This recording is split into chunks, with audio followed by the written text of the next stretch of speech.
In this lecture, we are going to talk about the structure and function of DNA and about cell division. So first and foremost, genes are the parts of the chromosomes that are made from DNA. It was known since late 1800s that the genetic information, well, it wasn't genetic information back then, was carried in the form of discrete units that were called genes. Genes form the structures called chromosomes. Chromosomes themselves are made out of the DNA molecules and the proteins. The first person to start working on the mechanisms of the transmission of genetic information was Friedrich Griffith in 1928. He studied the microorganism called Streptococcus pneumoniae, a pathogen that causes pneumonia.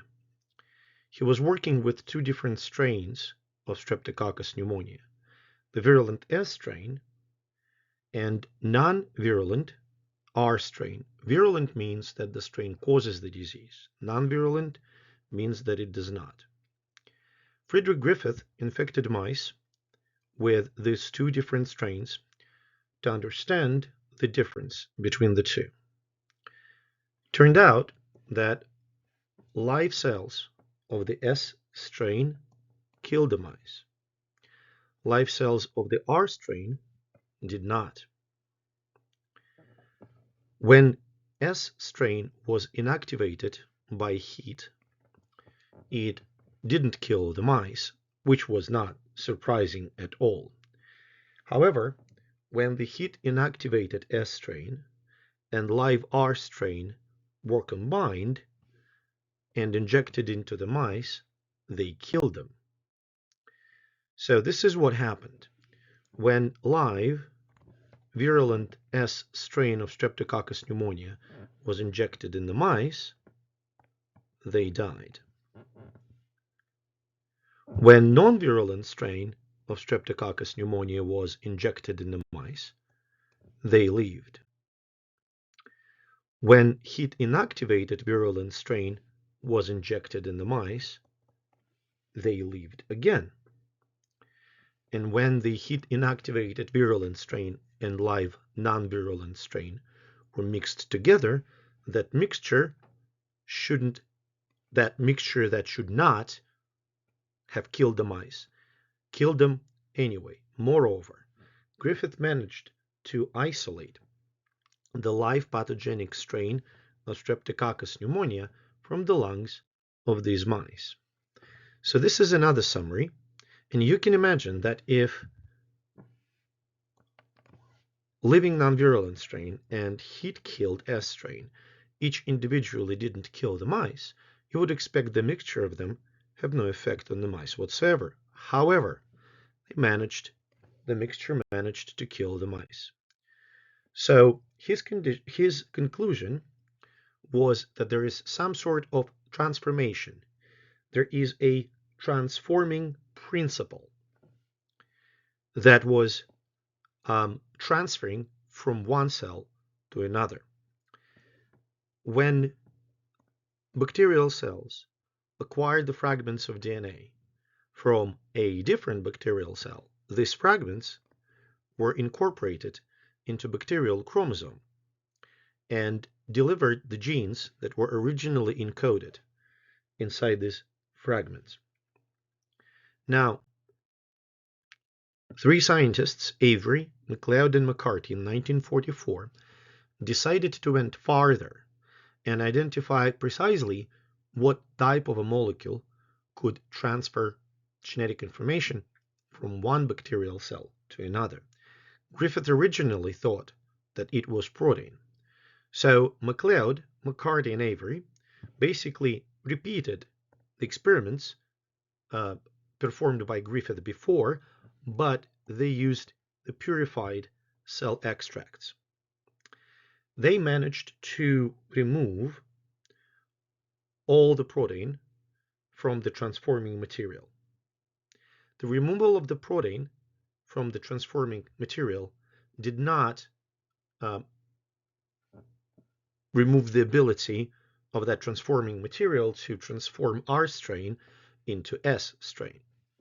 However, the removal of DNA by DNA digesting enzymes completely obliterated the ability of heat inactivated S strain to transform R strain bacterial cells. Based on these results, Avery and MacLeod decided that it is DNA that was the molecule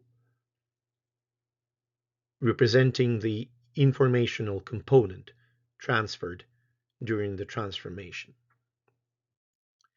In 1952, as far as I remember at Penn State University, Hershey and Chase performed their famous experiments with bacteriophages.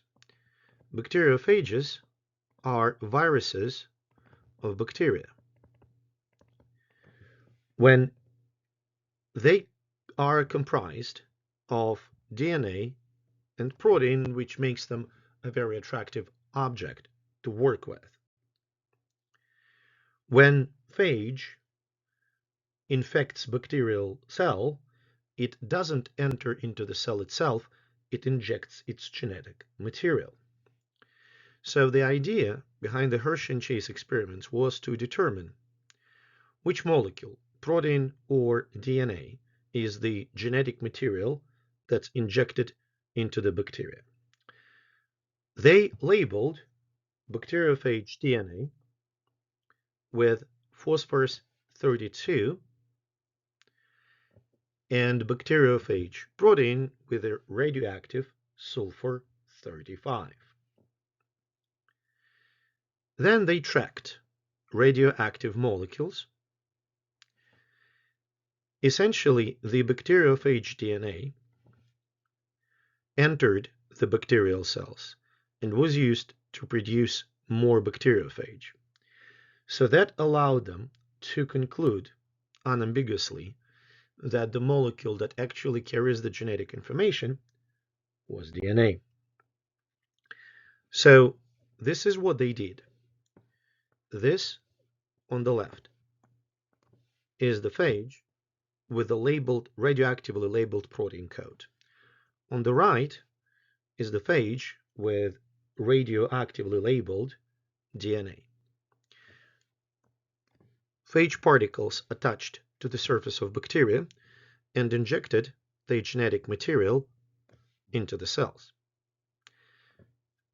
The bacteriophages on the left, when they injected their genetic material, that genetic material was not radioactive. Phages on the right, on the other hand, injected the radioactive DNA. The cells were agitated, and the protein coats, these phage protein coats, were essentially removed. When scientists analyzed where radioactivity was found, they clearly demonstrated that protein coats of phages that were labeled by radioactive sulfur remained in the supernatant, while the genetic material, radioactive genetic material from the phage in another experiment, ended up inside the bacterial cell. All of this allowed them to conclude that the biological molecule that represents the genetic material is DNA. DNA is a nucleic acid which composed of individual building blocks called nucleotides.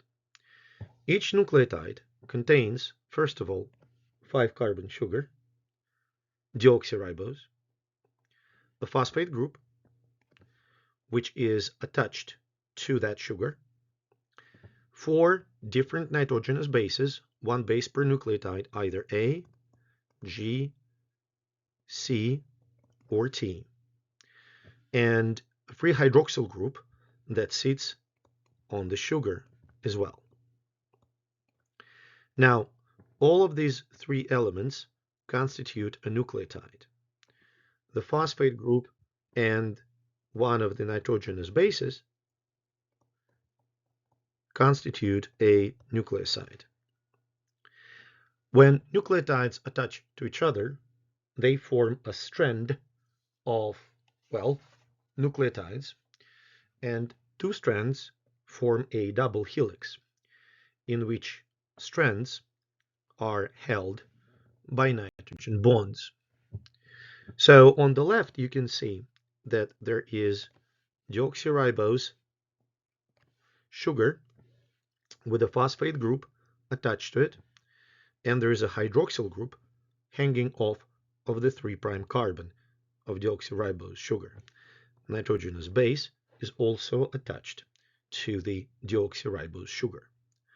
Among possible nitrogenous bases, these four, can be found in the DNA. Thymine is found only in DNA, not in RNA.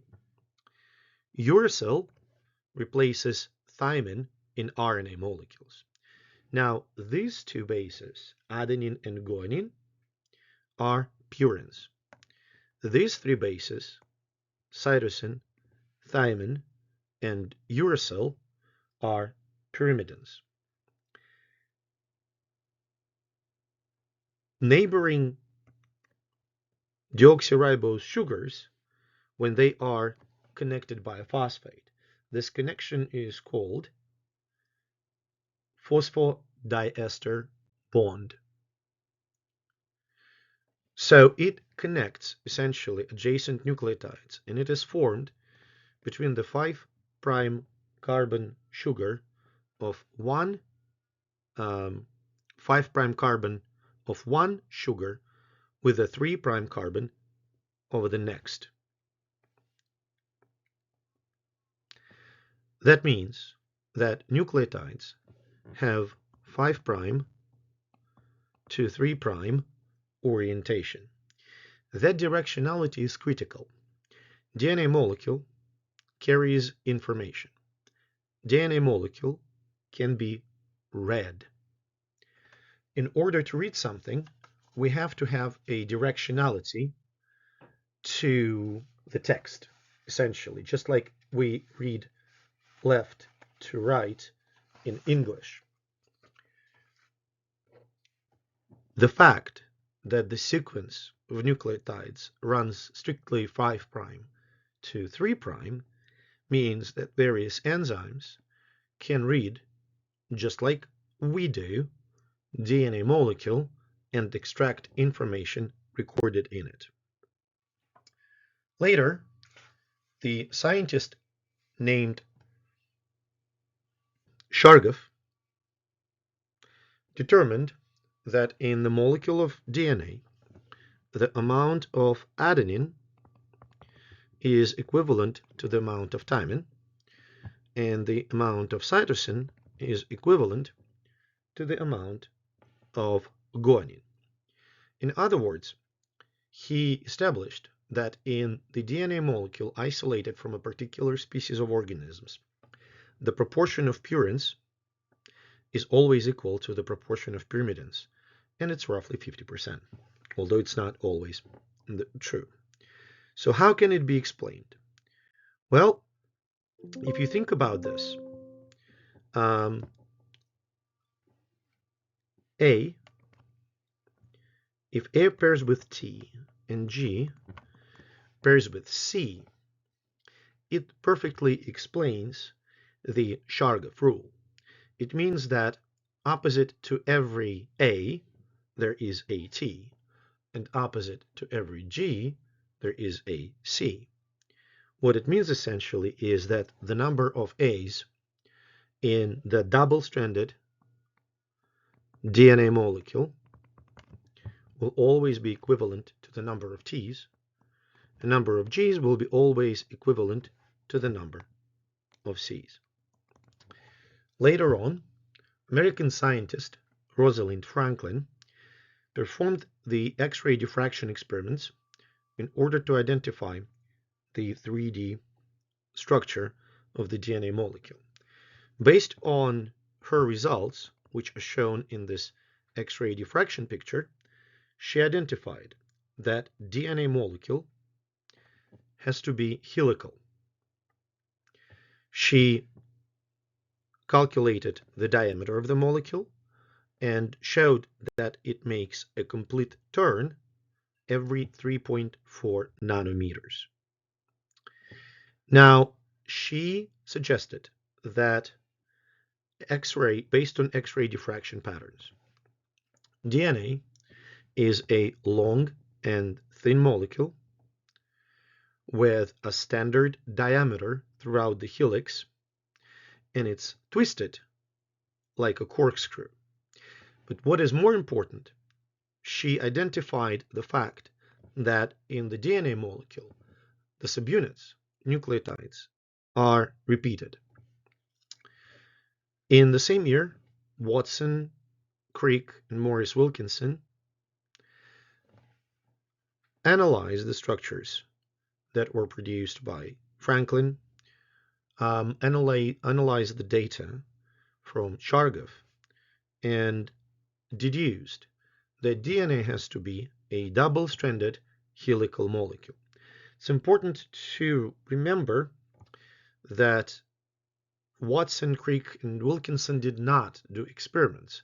They were basing their conclusions on the previous data, X-ray data, the bonding theory, and all of it led them to the conclusion that DNA is formed by two nucleotide strands. The deoxyribose and phosphate form the sugar phosphate backbone. And the final proposition was this: a double helical structure. This is the actual photograph of James Watson and Francis Crick. They built that structure out of this sticks to show how DNA is formed.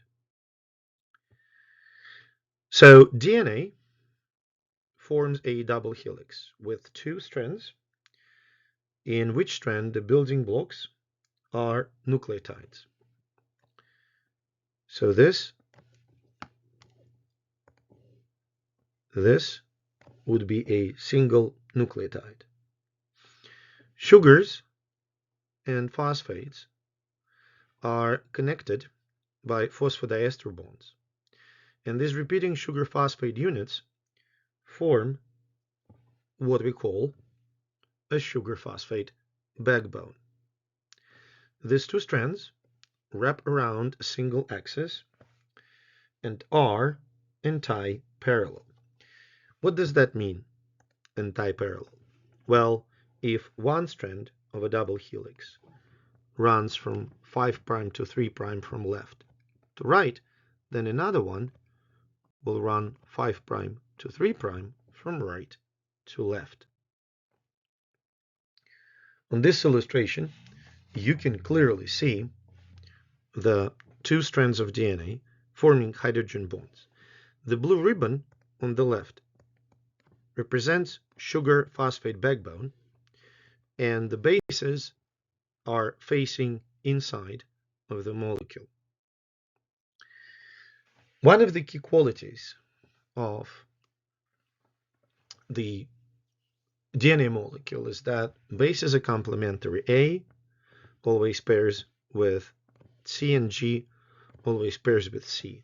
What I would like to highlight here is that pyrimidines pair with purines and vice versa. A is purine while T is pyrimidine. G is purine while C is pyrimidine. So A and T form a pair connected by two hydrogen bonds, while G and C form a pair connected by three hydrogen bonds, which explains why GC bonds are stronger and harder to break down. This interaction between the bases gives the helix standard, consistent diameter.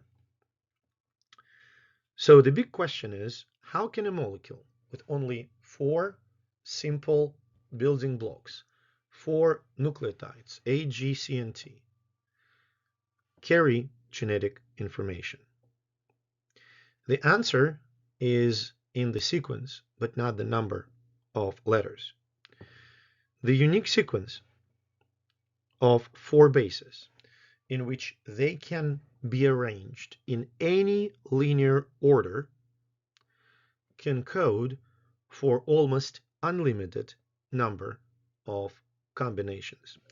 Just a quick example.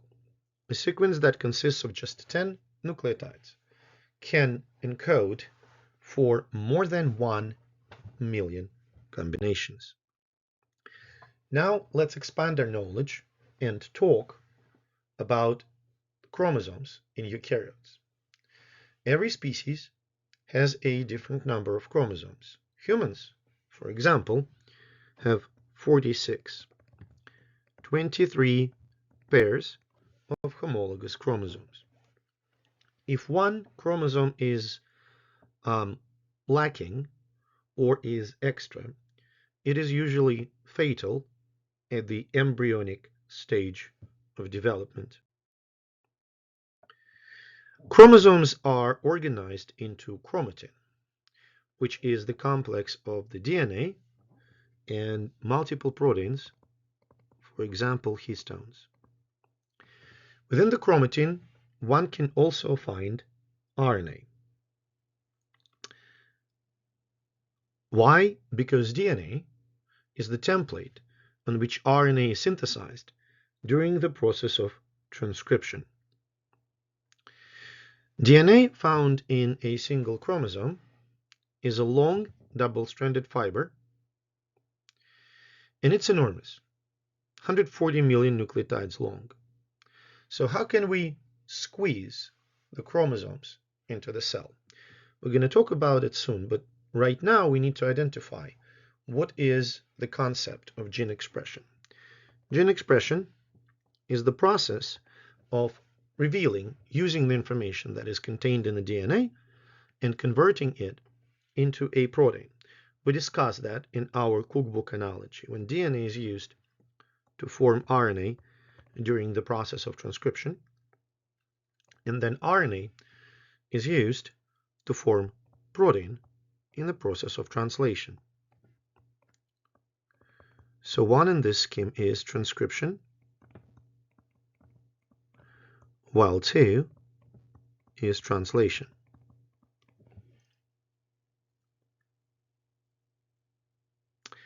Now, genes that comprise human genome are not expressed all the time. We talked about it in the class when we discussed the cookbook analogy. Not all the recipes are being cooked at any given moment. So the differences in gene expression pattern can explain the differences between different cells. So let's talk about the structure of a chromosome. It all starts with a nucleosome. In the nucleosome, the core, composed of histone proteins, is wrapped around by the DNA. The function of a nucleosome is to guide the coiling of DNA molecule to make it more compact so it can fit within the nucleus. So every 200 nucleotides, the DNA double strand, the DNA duplex as it is sometimes called, is wrapped around 8 histone proteins. DNA molecule is negatively charged, while histones are charged positively. Positive charge of histones and negative charge phosphates of the DNA establish electrostatic interaction that holds DNA and histones together. Nucleosomes themselves are wrapped into higher order structures called solenoids. When it happens, when nucleosomes are organized into solenoids, which happens usually during the non-dividing, during the interphase of the cell before cell divides, solenoids form a fiber with a diameter of about 30 nanometers. During mitosis, during the cell division, the chromatin, which forms solenoid, is getting arranged around the scaffolding proteins to be compacted as densely as possible. And then solenoids are organized in the radial loops, and that looping is controlled by the condensing proteins, which are essential for the chromatin looping during mitosis. Let's take a look at the structures. We start here at the nucleosome. Nucleosomes are arranged into solenoids, which then themselves are organized in the chromatin loops. Chromatin loops are organized around the scaffold protein, and these loops, staking one on top of another, form a chromosome. Now, the set of chromosomes in an individual organism, as shown in the picture, is called a karyotype. Chromosomes are usually arranged in a karyotype according to their size, how they can be stained, location of the centromere, and so on and so forth. Humans have a diploid karyotype. In other words, humans have chromosomes that are paired. In each pair, chromosomes carry the pretty much same set of genes, but one member of the pair comes from the father, while another member of the pair comes from the mother. In haploid cells, only one set of chromosomes is present, so there are no homologs. In other words, human diploid cells have 46 chromosomes, while human haploid cells have only 23. As we mentioned before, the chromosomal pair is called a homologous pair. Now we're going to talk about the process of DNA replication, which is essential for cell division. Before DNA replication, each chromosome consists of one DNA molecule, one double-stranded DNA molecule. After the replication, each chromosome still consists after the replication, each chromosome consists of two identical DNA molecules. We mentioned that before, these identical DNA molecules are called sister chromatids. So two strands held together by the cohesion proteins are often pictured for the shape of the chromosome after the cell division. Now I want to reinforce that the chromosome consists of two DNA molecules after the replication. Each copy is called a chromatid, but I want you to understand that when a chromosome is replicated, it's still one chromosome. So here you can see an example. That's chromosome on the left. There's chromosome 1 and chromosome 2.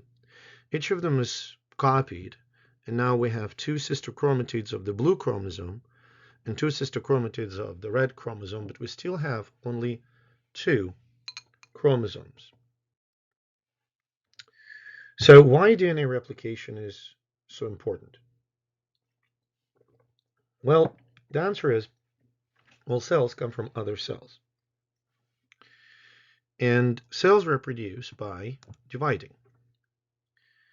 And when they divide, each of two daughter cells have exactly the same genetic information as parental cell does. This is made possible through the process called DNA replication.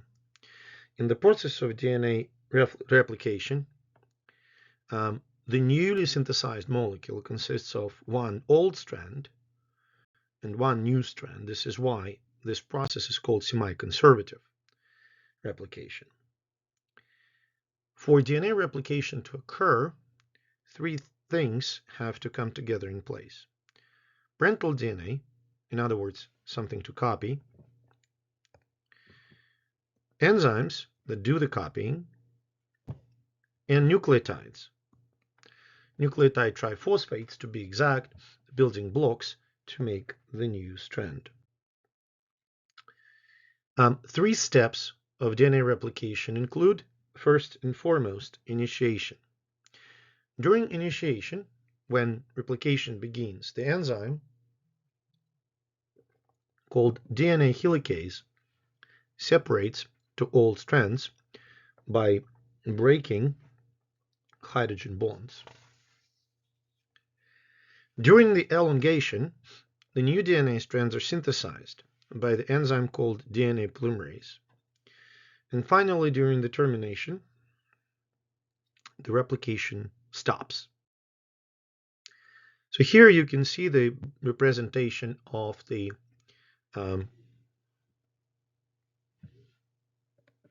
of what happens during DNA replication. You can see that 2 strands are separated, and the blue color represents the parental old quote-unquote DNA strand. And based on the complementarity principle, new DNA strand is synthesized, and it's marked here red. And this is what we mean by saying that the replication is semi-conservative. New double helix is composed of 1 parental and 1 new strand. In order to start synthesis, DNA polymerase need the RNA structure called primer. You can see the yellow primer on the left. It is composed of ribonucleotides and essential for the elongation to start. DNA polymerase binds the primer and extends the primer by matching the existing bases of the DNA, in this case bases in the bottom green strand, with the incoming bases in the blue strand while linking them. All DNA polymerases have common features. All different DNA polymerases synthesize DNA in the direction from 5' to 3'. All of them require an RNA primer, as we mentioned before. But before the replication starts, the question is,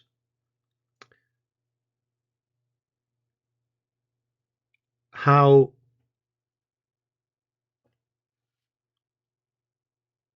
does the DNA get straightened out and separated? So I want you to remember that in order to separate the strands first, we need to remove the tension that is produced by the coiling of DNA.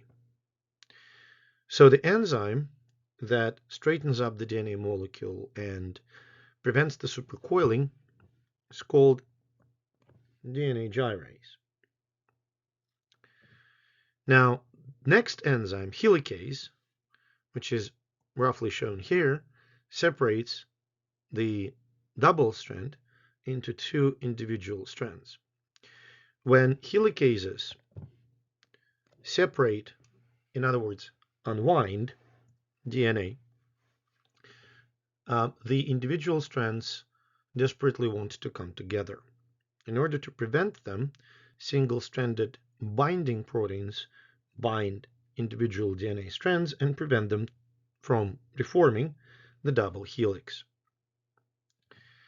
Now, another term for DNA gyrase, shown here, is topoisomerase, and we're going to be using both terms in this lecture. So DNA synthesis during the DNA replication is called semi-discontinuous. Turns out that the DNA polymerase can only synthesize in one direction, remember, 5' to 3'. So the strand that's called leading strand synthesized continuously from the primer that was formed initially in the 5' to 3' fashion.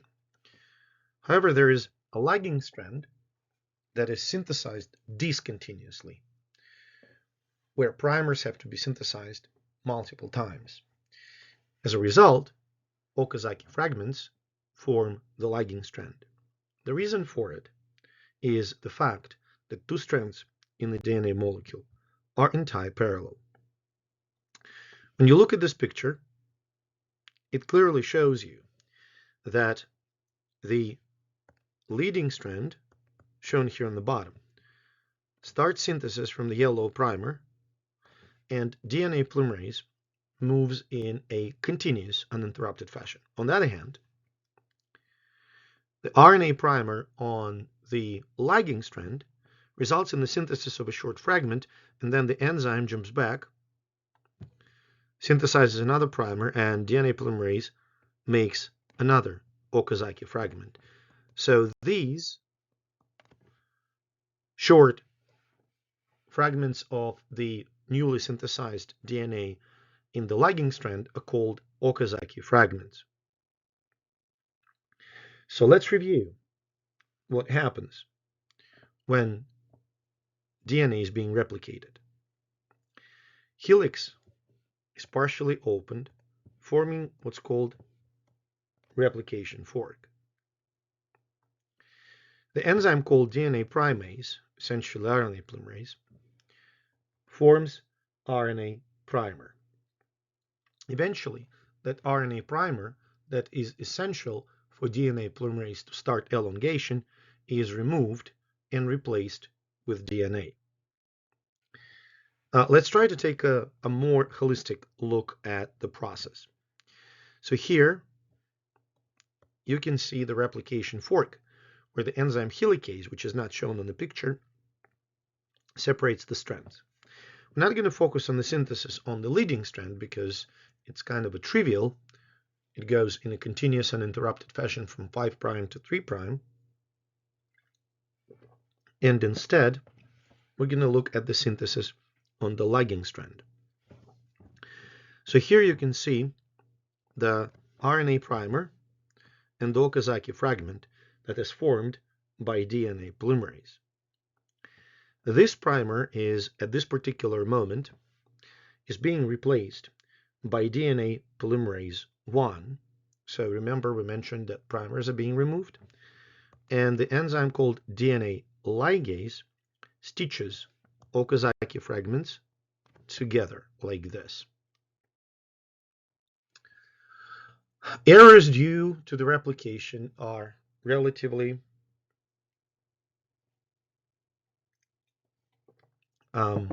unusual. The thing is, DNA polymerases have so-called proofreading ability. They can, quote unquote, see their own mistakes and check and correct them.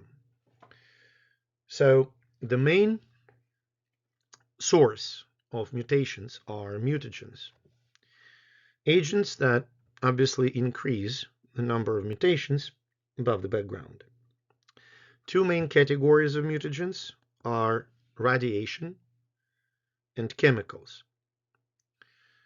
We are constantly exposed to mutagens, and the importance of DNA repair is clearly indicated by the variety and versatility of the repair systems that have been found in human cells. DNA repair can be classified into two main categories. It can be specific, which focuses on a single type of damage, single type of mutation in DNA and repairs only that type, versus non-specific, which uses a universal single mechanism to fix multiple kinds of mutations in DNA molecules. So mutations during replication occur very infrequently, roughly one mutation per 1 billion of nucleotides copied. Proofreading and accuracy during replication ensure that the replication occurs practically error-free, but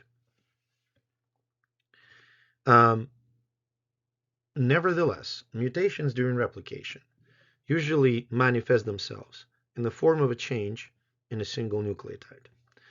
However, in some cases, actual pieces of chromosome are being moved from one place to another.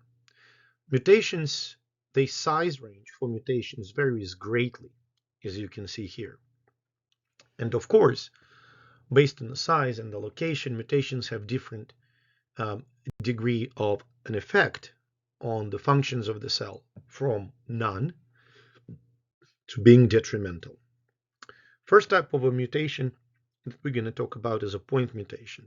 In point mutation, a single nucleotide is replaced with a different nucleotide. So here in this example, you can see that AT pair is changed to TA pair. Second type of mutations is the insertion mutation, when a pair is inserted between two others. Third type of mutations is deletion, when one or more pairs of nucleotides are removed from the double helix. Inversion mutations occur when the original sequence is excised, turned left to right or upside down, and inserted in the opposite order. Essentially, if we talk about the word, let's say the word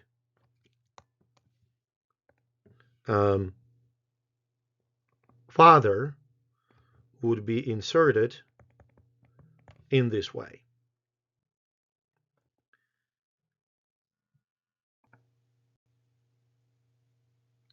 And the last type of mutations shown here is the translocation mutation, when a fragment of a DNA is removed from one chromosome and moved into another. Now let's focus our attention on the repair. First, we're going to talk about non-specific excision repair.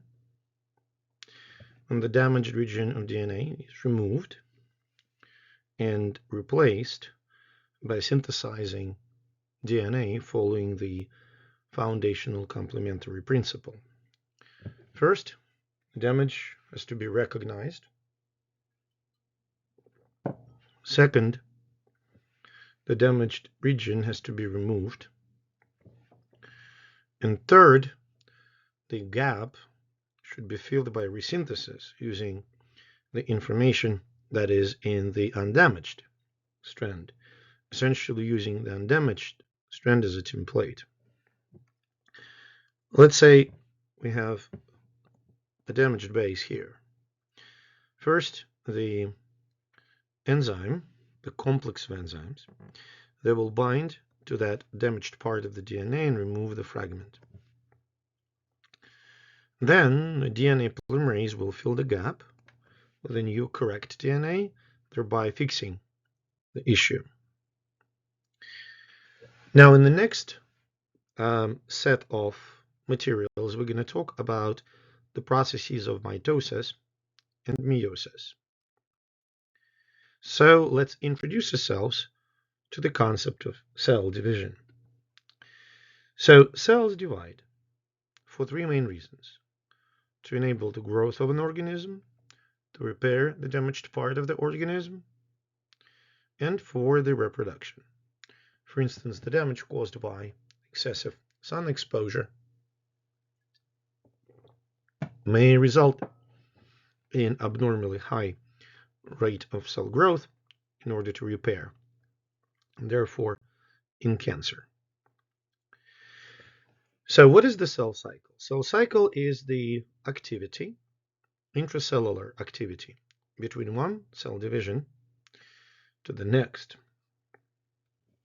These activities may involve growth, and also they may involve the duplication, not may, but will involve the duplication of genetic material. First, we're going to talk about asexual reproduction. In asexual reproduction, shown here an example of asexual reproducing hydra, it's a reproduction from a single parent. Asexual reproduction usually results in the growth, and there are organisms that reproduce asexually only. As a matter of fact, all bacteria reproduce entirely asexually.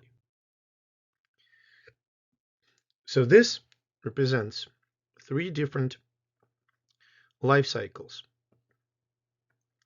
haploid life cycle, diploid life cycle, and the alternation of generation life cycle. So on the left, you can see a typical haploid life cycle characteristic for organisms such as protists, algae, and fungi. You see that the most of the life those organisms spend being haploid, having one set of chromosomes, and then they form gametes, which fuse, forming diploid zygote. The diploid zygote undergoes meiotic division, which generates haploid cells. In diploid life cycle characteristic for animals, two haploid gametes fuse, forming diploid zygote, and the mitotic division of that zygote results in the formation of germ cells that undergo meiotic cell division to produce gametes. In the alternation of generations life cycle, characteristic for plants, organisms spend roughly the same amount of time in being multicellular diploid adult or haploid adult with that produces gametes. And I want to highlight that every time two gametes fuse, gametes are by definition haploid, they form a diploid zygote. In order to get from diploid chromosomal set to haploid chromosomal set, organisms always have to go through meiosis, through the reduction division. So these are other examples of diploid and haploid life cycle. So here you can see in the blue color organisms such as Giardia lamblia, they divide mitotically, so it's asexual reproduction, but they are haploid. When two gametes fuse, they form diploid zygote, which undergoes meiosis, which produces adults, which are haploid. Now, in case of, for example, plants, such as this fern, haploid gametes fuse, forming diploid zygote, which goes through the diploid sporophyte stage of development, forming a mature sporophyte that we can see as a fern. The cells in mature sporophyte undergo meiotic division, forming haploid spores. Haploid spores then undergo mitotic division and differentiation, forming a very small gametophyte.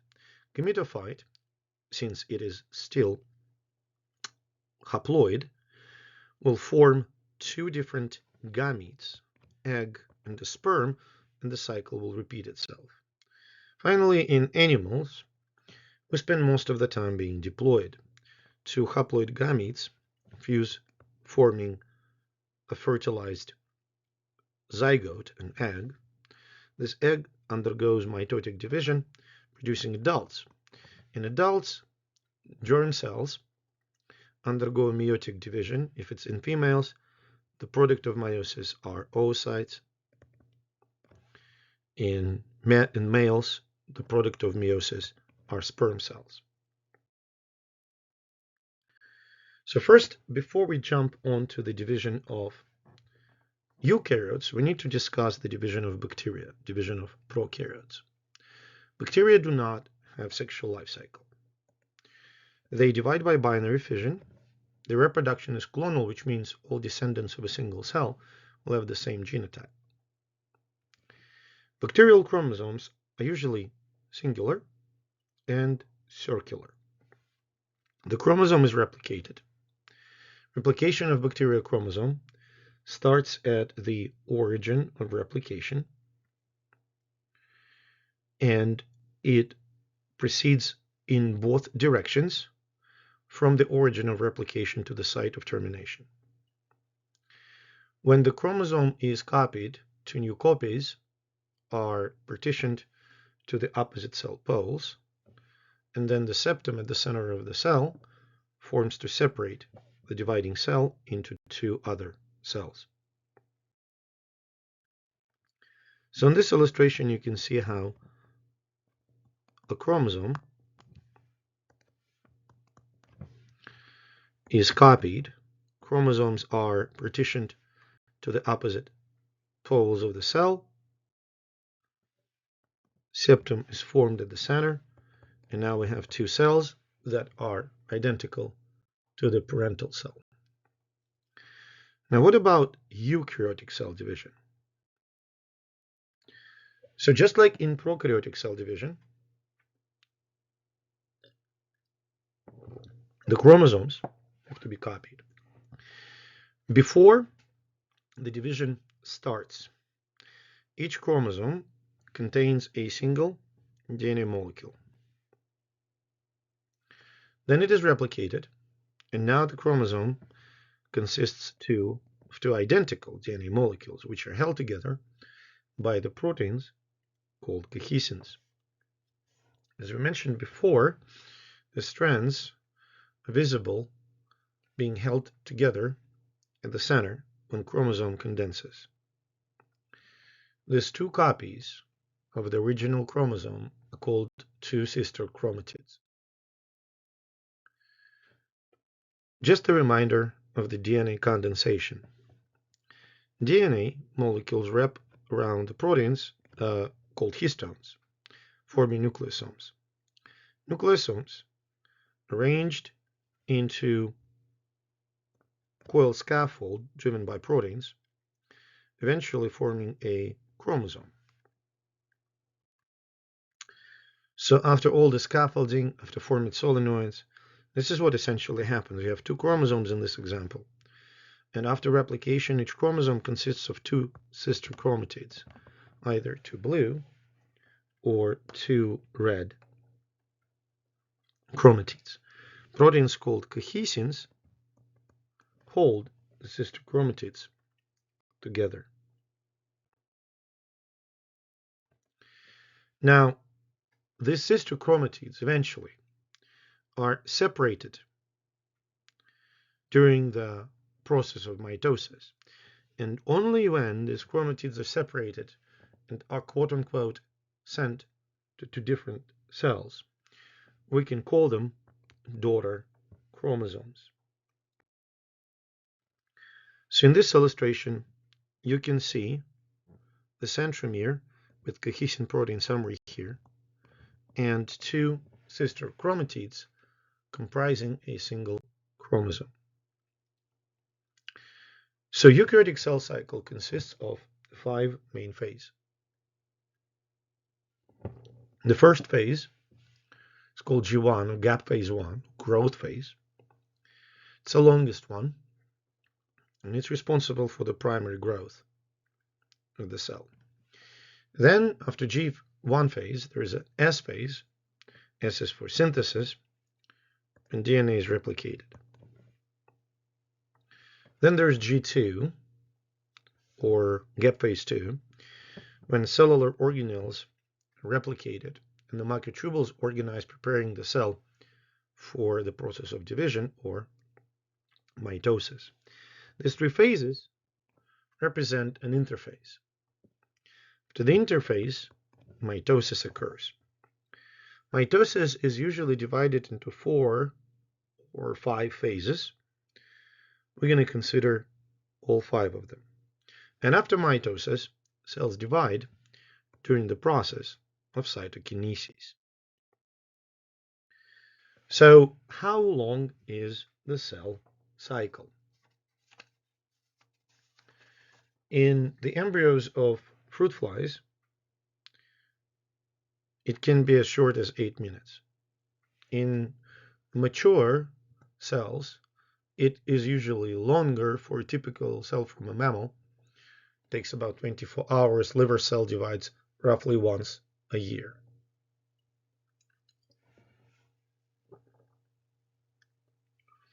Cellular growth occurs, as we mentioned before, during G1, G2, and S phase. And in the typical mammalian cell, the mitotic phase takes only about 1 hour. In terms of the length, the most variable is the first gap phase, when the cell grows and accumulates all the parts. So here you can see the relative length of different phases of cell cycle. Longest G1, relatively long S and G2, and fairly short mitosis and cytokinesis.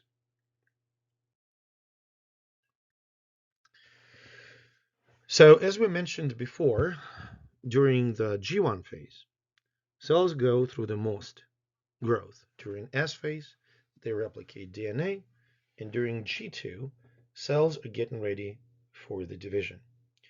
Chromosomes coil using various motor proteins. Centrioles replicate. The protein called tubulin, which is essential for the formation of microtubules that drive cell division, is synthesized. During interphase, centromeres, which represent the point of constriction when the chromosomes are produced, and the kinetochores, the attachment sites for the microtubules, which role is to pull chromosomes to opposite poles of the cells, kinetochores appear. So each sister chromatid has a centromere, the point of constriction, and the protein cohesin keeps chromatids attached at the centromeres, forming a duplicated chromosome.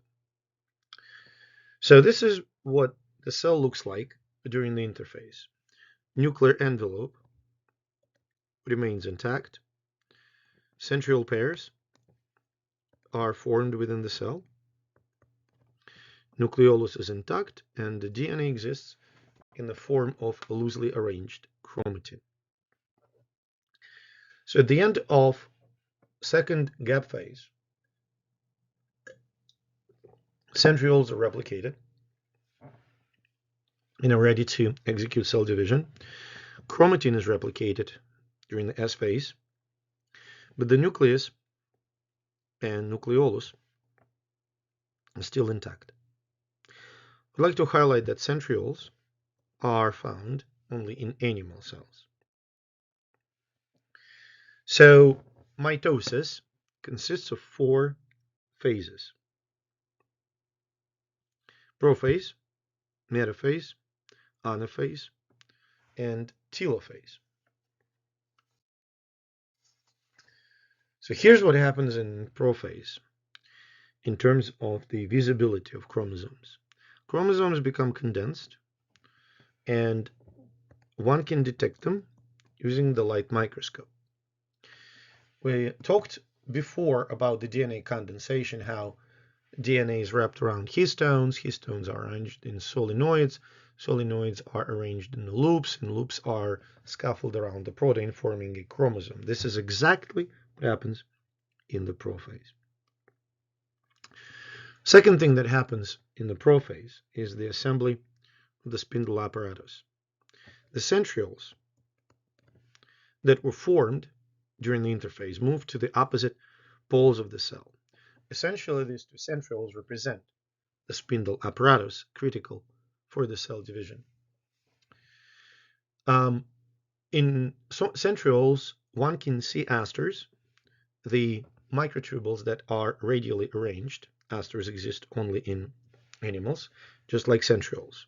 So only animals of centrioles and asters. And finally, the envelope of a nucleus breaks down. So on this illustration, you can see that in the prophase, chromosomes are now condensed. You can clearly see them. Spindle starts to form between two centrioles, and the nuclear envelope practically disappears. Then, so in the late prophase, the chromosomes, each of them consisting of two sister chromatids, move to the equator of the cell, where the microtubules start attaching to the kinetochores. In metaphase, chromosomes align at the equator of the plate. You can see here the metaphase plate, and on this micrograph you can see chromosomes arranged in the metaphase plate. They are connected. Each individual chromatid is connected to the aster by the kinetochore microtubules.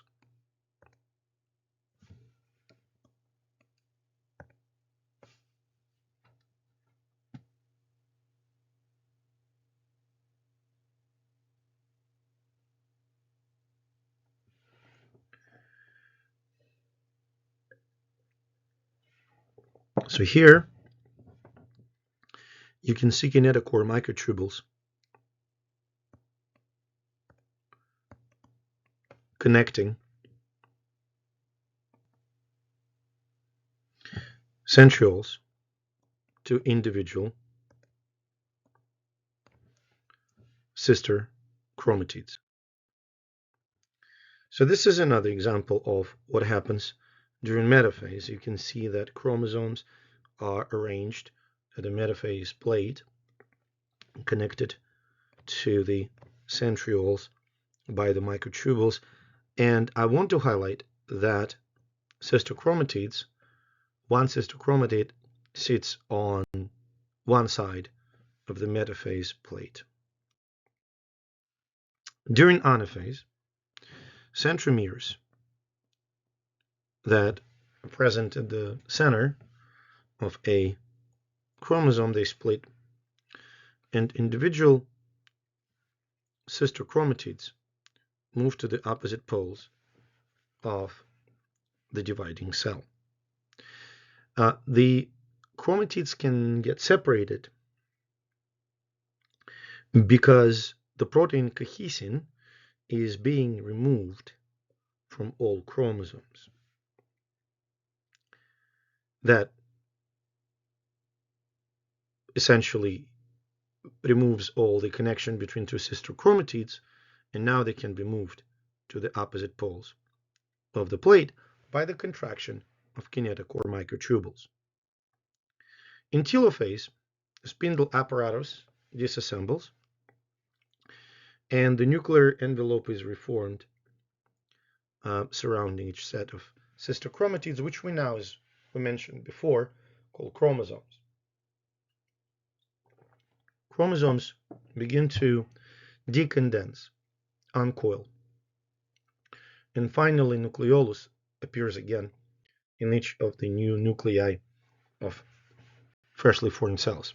So here you can see the appearance of the nuclear envelopes, decondensation of chromosomes into chromatin, and start of the formation of the cleavage furrow.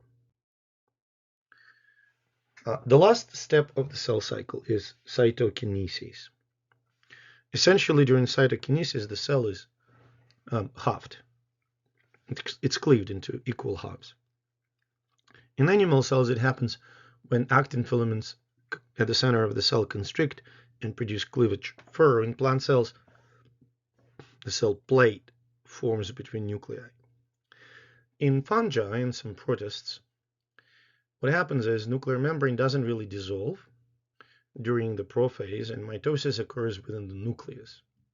and then during cytokinesis, the nucleus divides. So this shows you the formation of the plate between two cells, okay? How two cells are now separated. What happens essentially in plants. So carbohydrates form a cell wall that separates two freshly divided cells. So here you can see the appearance of two cells during cytokinesis. Let's go over the process of cell division once again. In G1 phase, cells grow, differentiate, and get ready for the DNA synthesis. Some cells enter so-called G0, non-dividing phase. In G0, cells have quote-unquote no intention to divide. Sometimes it's called quiescent phase. Most cells in the human body exist in that quiescent G0 non-dividing phase. Some cells can return back to the cell cycle and proceed to the S phase. After DNA is synthesized and chromosomes duplicated, cells enter the G2 phase, where they get ready for mitosis. In prophase, nuclear envelope disappears, chromosomes condense, and start connecting themselves to microtubules and aligning the metaphase plate. During metaphase, chromosomes are perfectly aligned.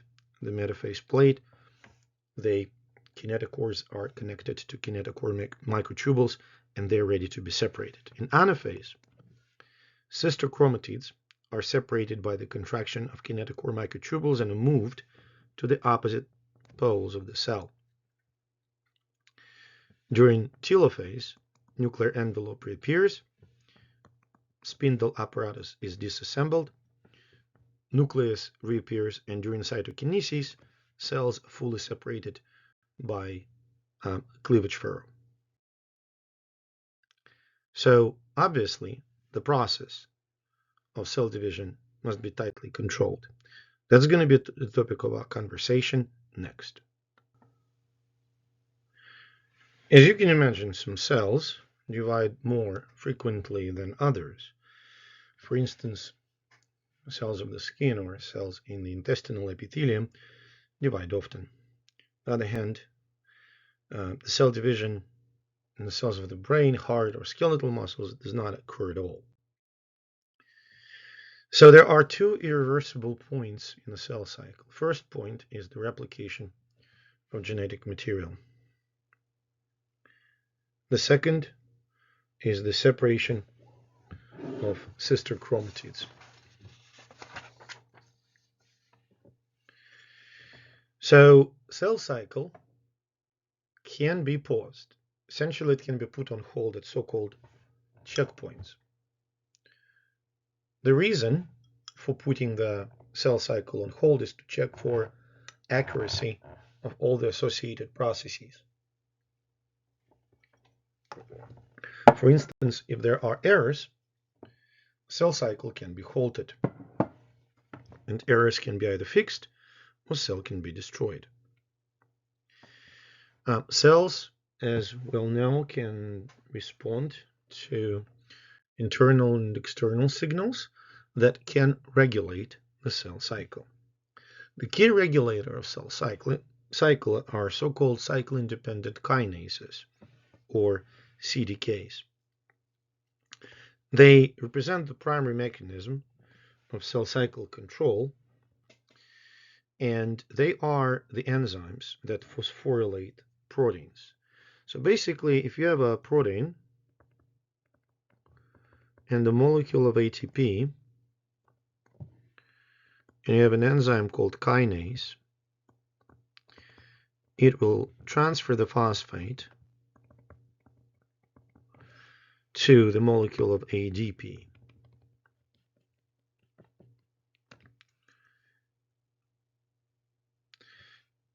Cyclin-dependent kinases partner with the proteins called cyclins, which occurs at different points in the cell cycle.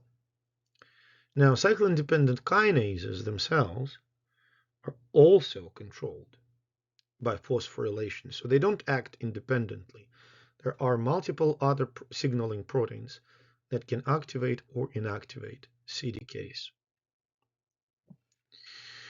So cyclin-dependent kinase can promote a variety of events during the cell cycle. They can promote the synthesis and activation of proteins, thereby stimulating DNA synthesis.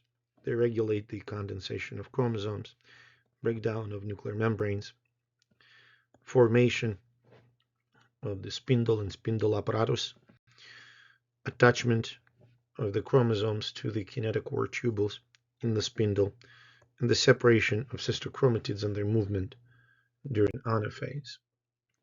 So here you can see cyclin-dependent kinase with two phosphate groups.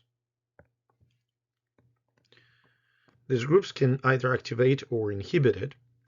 The cyclin-dependent kinase is in the complex with cyclin. This complex between CDK and cyclin is called mitosis promoting factor. As we mentioned before, the activity of cyclin-dependent kinases is controlled by the phosphorylation. So, for instance, this phosphorylation in the red side can inactivate CDK. The phosphorylation on the green side activates CDK. Now, despite the fact that cyclin-dependent kinases for the most part drive the cell cycle, there are multiple checkpoints that make sure that DNA synthesis is successfully completed during the interphase and that chromosomes are properly separated during the mitotic cell division. So those are two parameters that checkpoints control during the cell cycle. And the first checkpoint, so-called G1S checkpoint, it's the moment when cell decides whether to divide or not. This is the primary point for the regulation of the cell cycle by external signals. At G2M checkpoint, cell quote-unquote decides to go into mitosis. It assesses whether the DNA replication was successful and the DNA molecule is properly synthesized. And the third checkpoint, which occurs during the late metaphase, when the spindle is assembled, cell makes sure that the chromosomes, all of them, are attached to the spindle and are ready for the anaphase. So as you can see here, the first checkpoint is happening at the border between G1 and S phases of the interphase. If DNA is not intact, cell does not go through the checkpoint. Second checkpoint is right before mitosis. Essentially, cell asks the question, is my DNA was my DNA copied properly during the S phase? And finally, metaphase and anaphase, we didn't lose any chromosomes, did we? All of the chromosomes are properly aligned, the equator. So if cell cycle is so well regulated, what can cause cancer? Cancer is unrestrained, uncontrolled growth of the cells.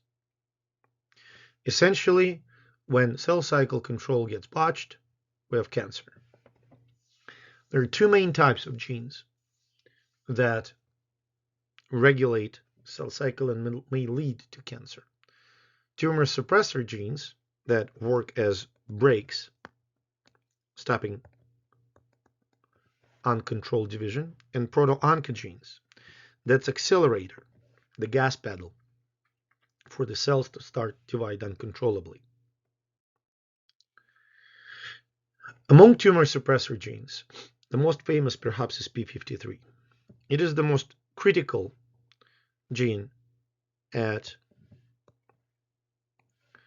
G1 to S checkpoint. Its function is to monitor the integrity of the DNA. DNA is damaged.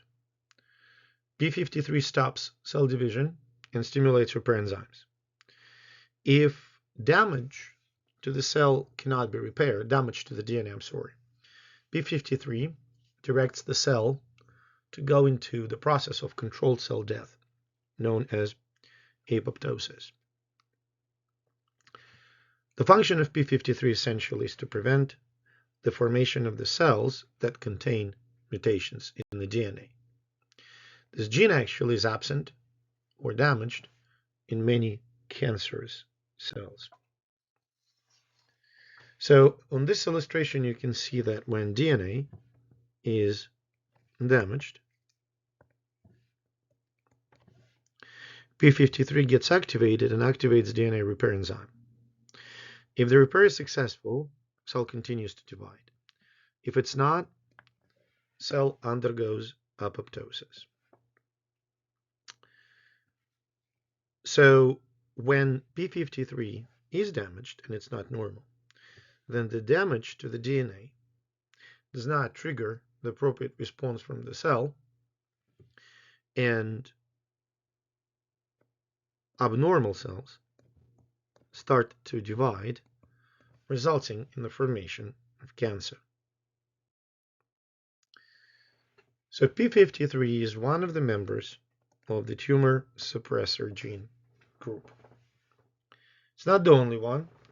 What's important is that tumor suppressor genes lose its ability to stop cancer only if both copies that exist in the cell, both copies of a tumor suppressor gene, lose function. The first tumor suppressor gene that was identified was the retinoblastoma susceptibility gene. It predisposed individuals for a rare form of retinal cancer. So people who inherited just one mutant copy of retinoblastoma gene, they had only one good copy left. And that made them particularly predisposed to the cancer in the retina. So when cells divide over and over and over to produce the retina, any error that can potentially damage the remaining copy results in the formation of the cancerous cell. Because if both copies are botched now, cancer cannot be stopped. Finally, if there is one cancerous cell, it can lead to the formation of an entire retinoblastoma tumor. Proto-oncogenes are different. They are normal genes, but then when they are mutated, they become oncogenes. Many of them encode receptors for the growth factors. If the receptor undergoes the mutation that switches it on permanently, cell doesn't depend on growth factors anymore and divides uncontrollably. Only one copy of the proto-oncogene has to be mutated for this uncontrolled division to occur. In the last part of this chapter, we're going to talk about the sexual life cycle. So we're going to compare meiosis and fertilization to mitosis. But we must start with the difference between diploid and haploid cells. Diploid cells are the somatic cells of adults that have two sets of chromosomes, like muscle cells or liver cells or brain cells. Haploid cells, on the other hand, are gametes, that have only one set of chromosomes. This one set of chromosomes allows offspring to inherit genetic material from both parents when the zygote is formed. So here you can see what happens during fertilization. The haploid gamete, sperm, and haploid gamete, egg, fuse during fertilization, forming a diploid zygote. which contains both paternal, red, and maternal, blue, homologous chromosomes. Now, during sexual life cycle, the organisms that sexually reproduce alternate haploid and diploid stages. As we discussed before, in some organisms, such as plants and algae, the haploid phase is longer. On the other hand, in animals, the diploid to N phase is longer. We're going to focus on animal meiosis, in which diploid state dominates. So, zygote undergoes multiple mitotic divisions to produce diploid cells and essentially an adult organism. But later in life, some of the diploid cells undergo reductionist division called meiosis to produce haploid gametes. You saw this picture before. The cells in adults undergo meiosis,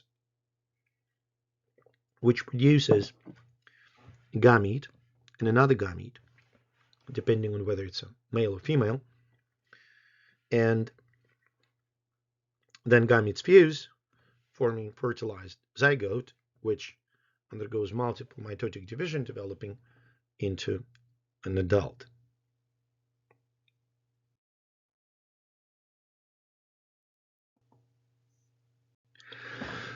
Now it's time to talk about meiosis. So the function of meiosis is essentially to produce the gametes, the haploid cells from the diploid predecessors.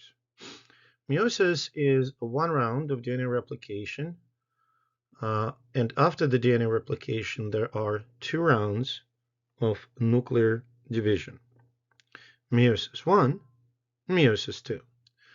Each of these rounds, 1 and 2, has prophase, metaphase, anaphase, and telophase.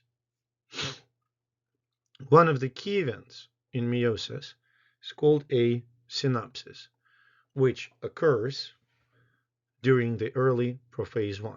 In synapsis, homologous chromosomes become closely associated. Here you can see an illustration of synapsis. So red and blue are homologous chromosomes, and you can appreciate that these two are 2 sister chromatids connected by cohesin proteins in the centromere. So these little sticks that connect to homologous chromosomes are called synaptonemal complex.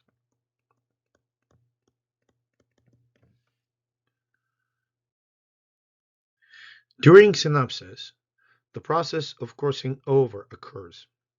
In crossing over, the genetic information is exchanged between what's important, non-sister chromatids. So homologous chromosomes essentially exchange the chromosomal material between themselves. And that may result in the alleles of genes that were formerly on separate homologs can now be found on the same homologous chromosome. The site of crossing over is called chiasmata. Chiasmata is where 2 homologs are in contact, and this contact can be maintained all the way until the anaphase 1. So this is what happens in terms of the chromosomes. Look at this. This red and blue homologous chromosomes exchange genetic material, and now this red chromosome has a little bit of a blue, and this blue chromosome has a little bit of red. Same is true for the second pair of the homologs. So why we talk so much about synapsis and crossing over? Why reproduce sexual anyway? The problem with asexual reproduction is that the daughter cells are pretty much the same as the parental cell. So the genetic diversity is really hard to maintain. Now, the mutations can happen, but they're not particularly prevalent, as we demonstrated before. So they cannot serve as the reliable source of genetic diversity in the population during asexual reproduction. Now, most common outcome of mutations is that cell dies. So again, it cannot introduce that necessary level of genetic diversity. But if you think about individual alleles or individual genes as the stack of cards, every time the cells undergo meiosis and then form a zygote, the deck of cards is essentially shuffled. And combination of parental alleles together with crossing over provides the population with the significant portion of genetic diversity. Here you can see that while these two chromosomes have the same alleles for gene 1, these two have two different alleles, and that will increase the genetic diversity in the population. So far, we figured that there are two sources of genetic diversity in the population. First of them is crossing over. Second mechanism that provides genetic diversity is fusion of gametes. And the third one is what's called independent assortment. When homologous chromosomes are aligned in meiosis 1, the metaphase plate, they can be aligned in all those different combinations. And each of them will produce a unique set of zygotes, which means a unique set of gametes, which means when these gametes fuse, they will produce new offspring. So the number of possible combinations is enormous. If we have 23 pairs, then the number of possible distributions in human is 2 in the power of 23, which is number-wise close to 10 million possible combinations. So far we mentioned that crossing over is one mechanism of genetic diversity, and independent assortment of homologous chromosomes at the metaphase plate is the second, and we mentioned fusion of gametes. But again, I want to highlight that when gametes from two individuals fuse, that further increases the 2 in the power of n combinations. In other words, if you take gametes, all possible gametes from two people, male and female, and try to calculate all the possible combinations of genes, it produces 64 trillion possible diploid combinations. When we add independent assortment, the fusion of gametes, and crossing over, that makes every individual human being genetically unique. So where does meiosis occur? It occurs in the sperm cells, not sperm cells, sorry, germ cells. And the first step of meiosis is, of course, duplicate genetic material. During metaphase 1, the homologues move to metaphase plate and orient themselves so that the individual homologue of each pair is attached to the opposite pole of the meiotic spindle. So in mitosis, homologues behave independently. In meiosis, they don't. During anaphase 1, homologues are pulled to the opposite poles. So in each pair of homologous chromosomes, one homologue is pulled to one pole and another homologue is pulled to another. Now, in mitosis, it's not homologues, but sister chromatids that are pulled to the opposite poles. So we mentioned before that meiotic division consists of two steps, meiosis 1 and meiosis 2. The first meiotic division is the reduction division. So the daughter cells that are produced after the reduction division contain one homologue from each pair of chromosomes. DNA is not replicated between meiotic divisions, and the second meiotic division doesn't reduce the chromosomal number, but merely separates sister chromatids for each homologues. In other words, second meiotic division looks a lot like mitosis. Cells that undergo meiosis, they have an interphase period, just like mitotic cells. They have gap 1, S, and gap 2 phase. So after germline cells, or germ cells, copied their DNA during the S phase and went through G2 phase, they enter meiosis 1. Meiosis 1 consists of 4 phases: prophase, metaphase, anaphase, and telophase, just like meiosis 2. Let's take a look at what happens during the prophase 1 of meiosis. In prophase 1, chromosomes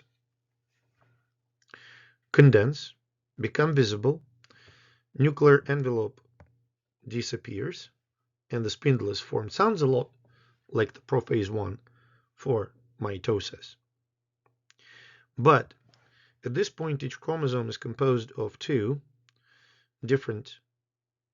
identical sister chromatids, and the synapsis occurs.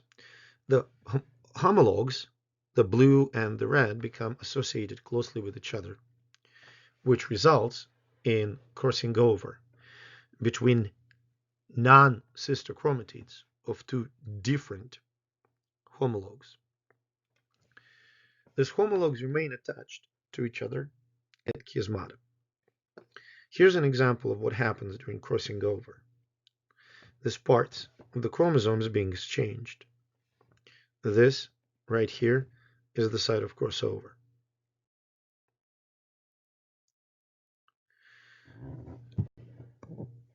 The slide provides a brief description of what is happening during the crossing over. In metaphase 1, homologues are still being attached to each other by chiasmata,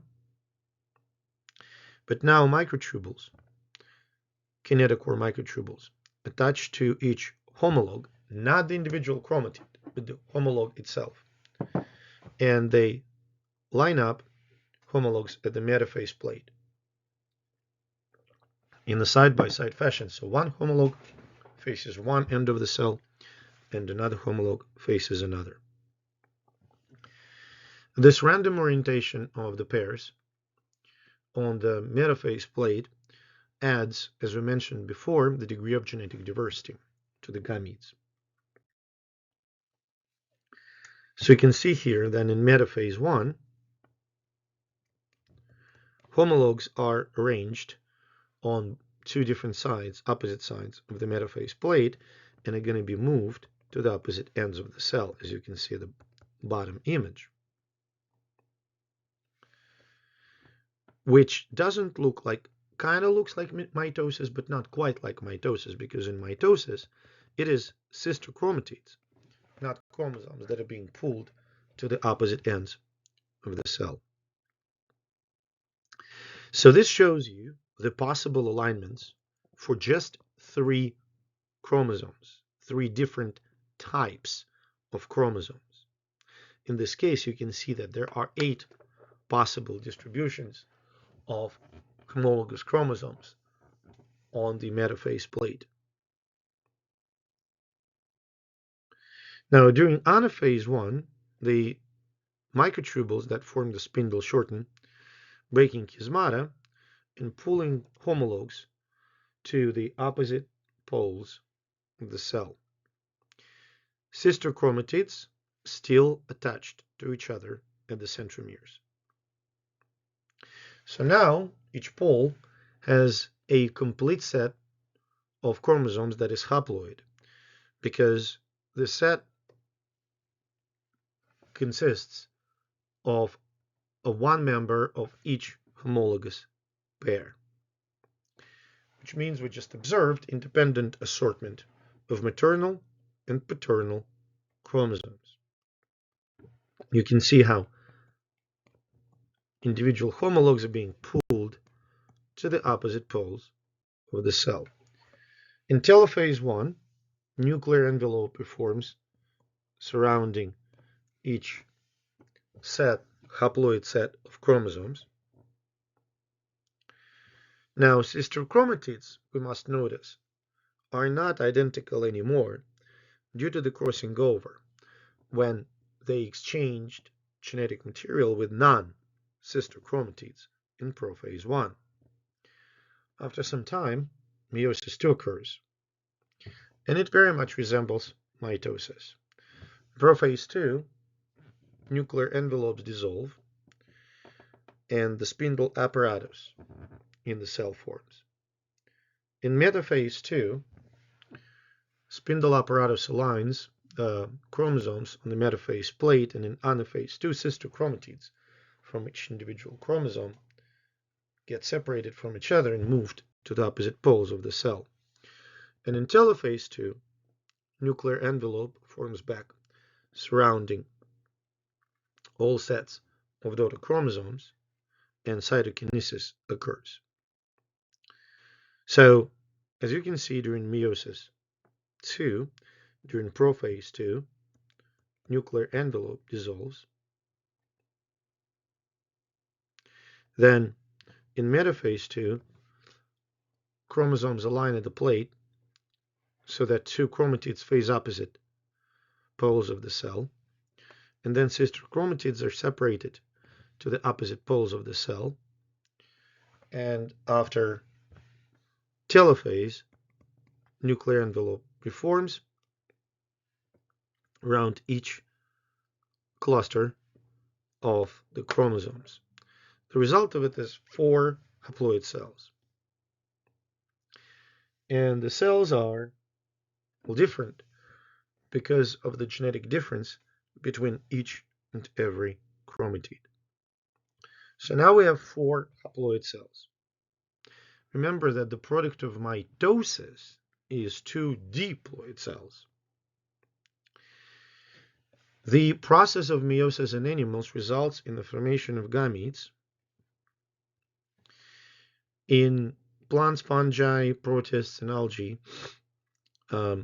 these haploid cells can now undergo mitosis, for instance, for the purpose of growth, or to generate a larger number of gametes, such as spores. Now, in case of plants in particular, adults can be produced by a fusion of varying number of gametes, which can result in polyploidy, not necessarily being diploid, but for instance, quadruploid. Errors in meiosis are usually lethal. One of such errors is a non-disjunction. In non-disjunction, the chromosomes do not move to the opposite poles during either mitotic division, which results in the formation of aneuploid gametes. In other words, gametes with chromosomes that are missing or have extra. It is the most common cause of spontaneous abortion in humans. Now let's compare meiosis and mitosis. 4 features of meiosis is that there is a synapsis and crossing over, which mitosis doesn't have. Sister chromatids remain joined in centromeres in the first round of meiosis, meiosis 1. Kinetochores attached to the same pole in meiosis 1. And there's no DNA replication between meiosis 1 and meiosis 2.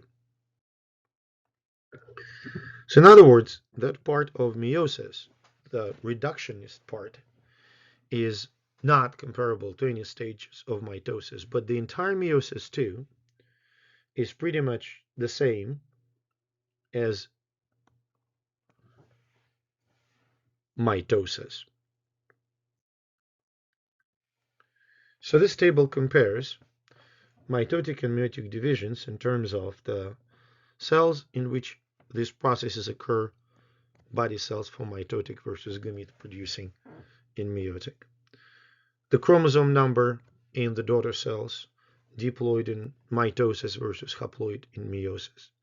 Number of daughter cells, 2 in case of mitosis and 4 in case of meiosis. Number of cell divisions per one replication of DNA, 1 in mitosis and 2 in meiosis. And finally, the function. Mitosis is essential for growth, repair, and development, while meiosis is crucial for gamete production. So now let's take a look at what happens in humans. In humans, during spermatogenesis, diploid cells called spermatogonia divide by mitosis, produce primary spermatocytes. These primary spermatocytes, still diploid, undergo meiosis 1. Meiosis 1 in this case produces secondary spermatocytes, which are haploid, and they undergo meiosis 2, which generates spermatids, which are haploid and differentiate into spermatozoa. So the spermatozoa or sperm are essentially functional haploid gametes. You can see on this illustration how diploid primary spermatocyte divides meiotically into haploid secondary spermatocytes, which divide further into the spermatids, which develop into sperm cells. Now, in case of oogenesis, process is very similar with some minor differences. The diploid oogonium undergoes mitosis and becomes primary oocyte. Primary oocyte undergoes meiosis 1 and generates one cell called polar body, which is not functional, and secondary oocyte, which will be future egg. Secondary oocyte undergoes meiosis 2, producing egg and another polar body, and the polar body itself undergoes meiosis 2 and produces 2 more polar bodies. All cells that are shown on the right are haploid, while cells on the left are diploid. So the oocyte, to be honest, here on the right, it completes meiosis 2 only when it's fertilized. When it's fertilized, there is a haploid egg which has been fertilized by a haploid sperm cell, the polar body.